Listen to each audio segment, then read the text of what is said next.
Hey guys, I'm Pixel Dan, and this is a review of the G.I. Joe Retaliation Zartan.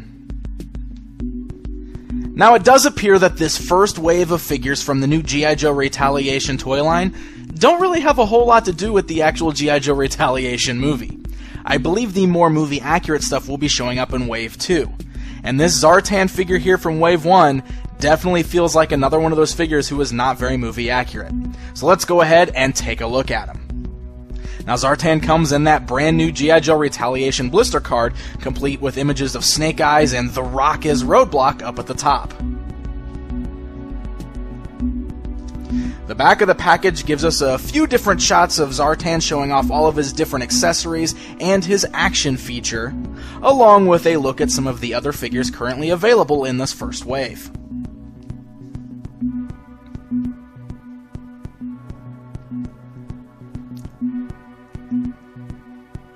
Now, as far as his appearance goes, he definitely doesn't even seem like he's from a movie.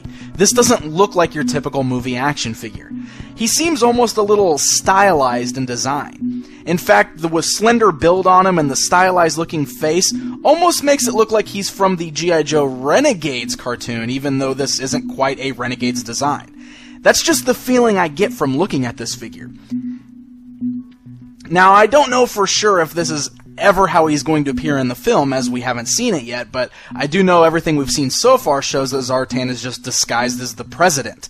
So this is definitely an interesting design choice for the first wave of figures here. Now, the figure is mostly wearing a gray and black outfit. He does have a maroon hood that goes over his head, which is actually attached to the little harness that he's wearing over his chest. Now, that black harness actually does have some sculpted details on there, such as a knife, which is non-removable. And since that hood is sculpted directly onto that harness, it means that his head is non-articulated while this piece is on. So while we're on it, let's go ahead and talk about the figure's articulation. Of course, while he's wearing that hood, the head cannot move. Otherwise, he does have ball-like joints in the shoulders, allowing for a full range of motion all the way around. He's got a twist right above the elbow, as well as an elbow bend. He's got a wrist swivel. His torso can rotate all the way around there and twist. He's got normal type articulation for the thighs that you would normally see in a G.I. Joe figure, allowing for movement forwards, backwards, and outwards. He has single joints in the knees, and then no articulation below that, so his feet are completely stiff. They do not move, and unfortunately the figure does not come with a figure stand, which would definitely be helpful in helping to keep the figure up.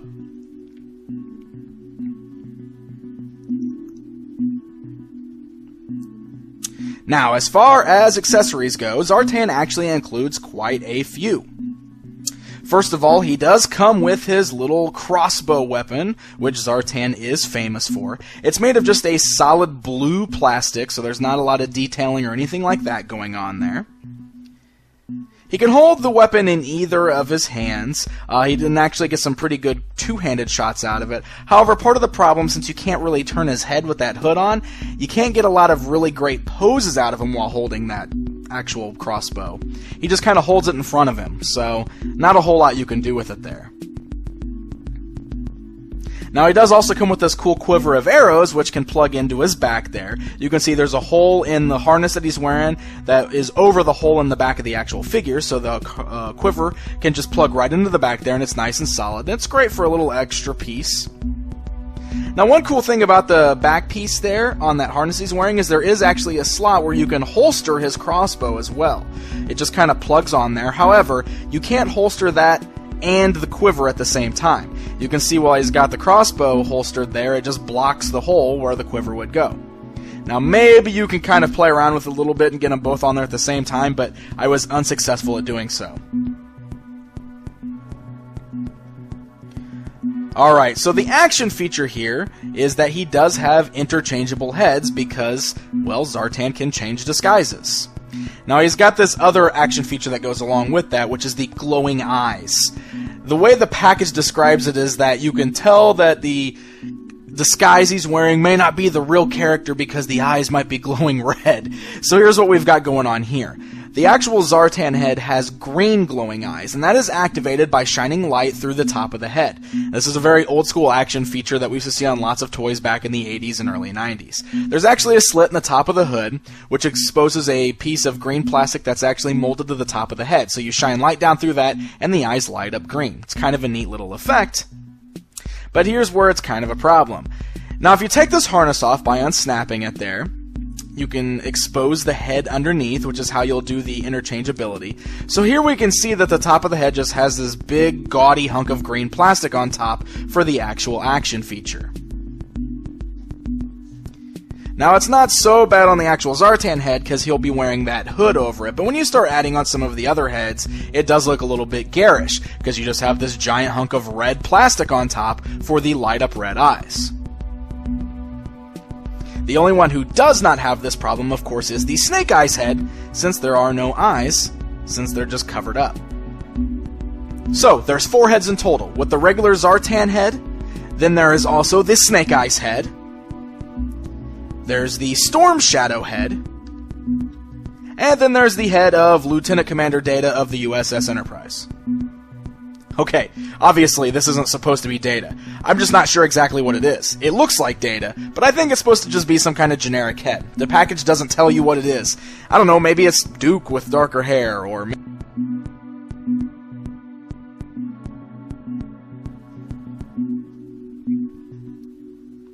Now, one cool thing is for the little ninja heads here, you do have another extra accessory of a sword and scabbard. So you can plug the scabbard right into the back there, and it does have 2 swords holstered in there, a short sword and a long sword. You can pull those out, and that way you can have Zartan pretending even more to be a ninja. The only real problem here is that the hands are both open with trigger fingers for that crossbow, that he doesn't really get a very good grip on the swords. In fact, the smaller sword he has a real hard time holding on to. It just loosely fits into his hand and he drops it very easily.